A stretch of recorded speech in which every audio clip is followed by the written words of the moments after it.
அனைவருக்கும் வணக்கம். நான் பிரபாகரன், ஜோதிடர், ஜோதிட ரத்னா, ஜோதிட கலாநிதி. நான் சென்னையிலேருந்து பேசுகிறேன். இன்றைக்கி நான் சொல்ல போகிற பதிவு என்ன பார்த்தீங்கன்னா, நாளை கார்த்திகை 1, மிகவும் முருகருக்கு சிறப்பான நாள். இந்த கார்த்திகை விரதத்தெல்லாம் கடைபிடிச்சா மிகவும் சிறப்பான வாழ்க்கை வாழலாம். கருத்தில் கொள்ளுங்க. திருமண தடை, பிள்ளை பாக்கியம், கல்வியில் சிறந்து விளங்க,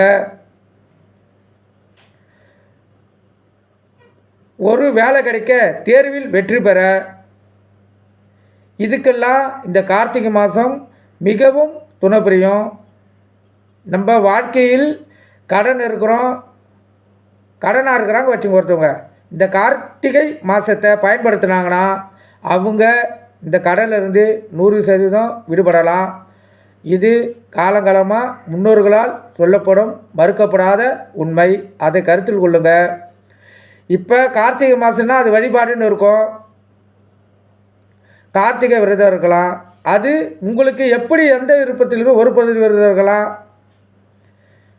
இல்லை மாலை 6 மணிக்கு மேலே விளக்கேற்றிட்டு விரதம் இருக்கலாம். அது உங்களுடைய விருப்பம். உங்களுடைய உடல்நிலை ஏற்றா போல் அந்த விரதத்தை கடைப்பிடிங்க. கார்த்திகை விரதம் மிகவும் சிறப்பானது என்பது உண்மை. அதுக்கப்புறம் பார்த்திங்கன்னா, இந்த கார்த்திகை மாதம் திருவண்ணாமலை போனீங்க, திருவண்ணாமலை கிரிவலம் போனால் மிகவும் சிறப்பு. அது திருவண்ணாமலைனாவே சிவனுக்கு உகந்த இடம். அதை கருத்தில் கொள்ளுங்கள். அதுக்கு ஏன்னா கார்த்திகை மாதம் இவர் திருவண்ணாமலையை சொல்கிறாரு சொல்லி கேட்காதீங்க. ஏன்னா திருவண்ணாமலையில் தான் இந்த அருணகிரிநாதருக்கு முருகப்பெருமான் அங்கே தான் சொற்பொழிவு ஆற்றி அவரை ஒரு சிறந்த பாடகராகவும் இந்த ஊருக்கு இந்த உலகத்துக்கு அவரை ஒரு சிறந்த புலவராக அவர் தெரியப்படுத்தினார். அதனால தான் திருப்புகழை அருணகிரிநாதர் எழுதினார். மிகவும் அற்புதமாக எழுதினார், மிக சிறப்பாக எழுதினார். திருப்புகழ் இந்த உலகம் இருக்கிற வரைக்கும் வாழக்கூடியது. அதனால் கருத்தில் கொண்டு இந்த திருவண்ணாமலை இந்த கார்த்திகை மாதத்தில் கிரிவலம் போனீங்கன்னா மிக சிறப்பு. வருடத்திலேயே 2 கிரிவலத்துக்கு தான் மிகவும் சிறப்பு. ஒன்று இந்த வெயிலில் வரக்கூடிய சித்ரா பௌர்ணமி, கருத்தில் கொள்ளுங்கள். வெயிலில் வரக்கூடிய சித்ரா பௌர்ணமி. 2வது இந்த குளிர் நாளில் வரக்கூடிய கார்த்திகை பௌர்ணமி. குளிர் நாளில் வரக்கூடிய கார்த்திகை பௌர்ணமி. இந்த 2 பௌர்ணமியும் மிகவும் உத்தமமானது. நீங்கள் இதில் கிரிவலம் போனீங்கன்னா 100% வெற்றி அடையலாம். இப்போ வாழ்க்கையில் தோல்வி அடைஞ்சுன்னுக்கிறீங்க. இப்போ ஒரு பிஸ்னஸ் பண்ணுறீங்க, பிஸ்னஸ் லாஸ் ஆகுது. இந்த அடிப்படையிலலாம் இந்த கிரிவலம் போயிட்டு வந்தால் மிகவும் சிறப்பு. இன்னும் கிரிவலம் போகிறது கொஞ்சம் சிரமமாக தான் இருக்கும். இப்போ இந்த கார்த்திகை மாதன்றதுனால எப்போ வேணாலும் கிரிவலம் போகலாம். இப்போ சித்திரை மாதம்னா அது பகலில் போக முடியாது, வெயில் சுட்டே இருக்கும். ஏன்னா சப்பரம் இல்லாமல் தான் நம்ம போவோம். காலும் வலிக்கும். அதுக்கப்புறம் உடலிருந்து வேர்வையெல்லாம் வெளியே நம்மளால் உடல் சக்தி இழந்துடும். நம்மளால் நடக்க முடியாது. அது உடல்வாதிகளுக்கு ஏற்றது அல்ல. சித்ரா பௌர்ணமி வேண்டி ஒரு விடிய காலை 3-3:30 மணிக்கு நடக்க ஆரம்பிச்சிங்கன்னா சூரிய உதயத்துக்குள்ளே முடிஞ்சிடும். நடந்துடுவாங்க. அதிகபட்சம் 6 மணி நேரம் இல்லை 7 மணி நேரத்தில் நடந்து முடிச்சிடலாம். நீங்கள் விடிகாலை நடக்கக்குள்ள குறைஞ்சபட்சம் 3.5 மணி நேரத்துலேயே நடக்கலாம். அதை கருத்தில் கொடுங்க. உடம்பு நல்ல ஆரோக்கியமாக நல்ல ஆக்டிவாக இருக்குதுன்னா 3.5 மணி நேரமே அதிகம்தான். மிக சிறப்பாக நடந்துடலாம். இந்த வாய்ப்பை நீங்கள் பயன்படுத்திங்க. மிகவும் சிறப்பு. நம்ம கோரிக்கைகள்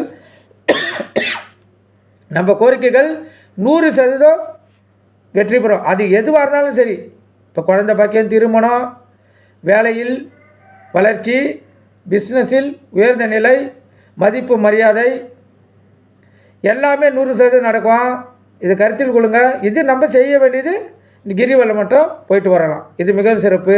அதே போல் இந்த முருகப்பெருமானின் அருள் ஆசை பெற வேண்டுமென்றால் இந்த திருவள்ளூர் மாவட்டம் பேரப்பாக்கத்திலிருந்து வடக்கே 7 கிலோமீட்டர் தூரத்தில் மணவூர் ரயில் நிலையம், அதாவது மணவூர் ரயில் நிலையத்திலிருந்து தெற்கே 4 கிலோமீட்டர் தொலைவில் பாகசாலை அமைந்துள்ளது. பாகசாலை, அதாவது பாகசாலைன்னு ஒரு ஊர் அமைந்துள்ளது. இங்கே அதாவது அங்கே அந்த ரயில் ஸ்டேஷனில் போயிட்டால் ஆட்டோவிலையும் போகலாம். உங்கள் வசதி. அது 4 கிலோமீட்டர் தான். நடந்து போனாலும் போகலாம், இல்லை ஆட்டோவில் போனாலும் போகலாம். அந்த கோயிலாண்டி எடுத்து விட்டுருவாங்க. இது முருகப்பெருமானுக்கு மிகவும் சிறப்பு வாய்ந்த கோயில். இந்த கார்த்திகை மாதம் இந்த கோயிலுக்கு போயிட்டு வந்தால் அனைத்தும் கோரிக்கைகளும் நிறைவேற்றப்படும்னு சொல்லி புராணங்கள் கதை சொல்லுது. நீங்கள் போயிட்டு வாங்க. அங்கே போனீங்கன்னா அதாவது கல்வியில் மேன்மை, குடும்ப ஒற்றுமை, உடல் ஆரோக்கியம், வாழ்க்கையில் வெற்றி, திருமண தடை, குழந்தை பாக்கியம்,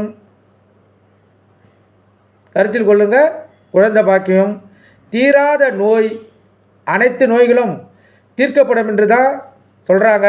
ஏன்னா அங்கே இந்த பாகசாலைன்றது பாகைன்னு இப்போ மாறிடுச்சு. மிகவும் சிறப்புமிக்க கோயில் அது. நீங்கள் போய் நம்ம முருகப்பெருமானை வணங்கிட்டு வந்தீங்கன்னா 100% உங்களுக்கு இப்போ நான் சொன்னதெல்லாம் நடக்கிறதுக்கு அதிகமான வாய்ப்பு இருக்குது. கருத்தில் கொள்ளுங்கள். ஏன்னா இப்போ சென்னையில் இருக்கிறவங்கன்னா ஈஸி, அதை பக்கம்தான், திருவள்ளூர் இதுலேருந்து உள்ளே போகக்குள்ள. அதனால் கருத்தில் கொண்டு முருகப்பெருமானை விரதம் இருந்து இந்த கார்த்திகை மாதத்தில் அனைவரும் அனைத்து சுபங்களும் பெற்று மகிழ்ச்சியாக வாழ வேண்டும் என்று எம்பெருமான் சிவனையும் முருகப்பெருமான் அருளையும் விநாயகப் பெருமான் ஆசீர்வாதத்தையும் நீங்கள் பெற வேண்டும் என்று கூறி இத்துடன் நான் விடைபெறுகிறேன். நன்றி, வணக்கம். மீண்டும் ஒரு பதிவில் நான் உங்களை நேரில் சந்திக்கிறேன். நன்றி.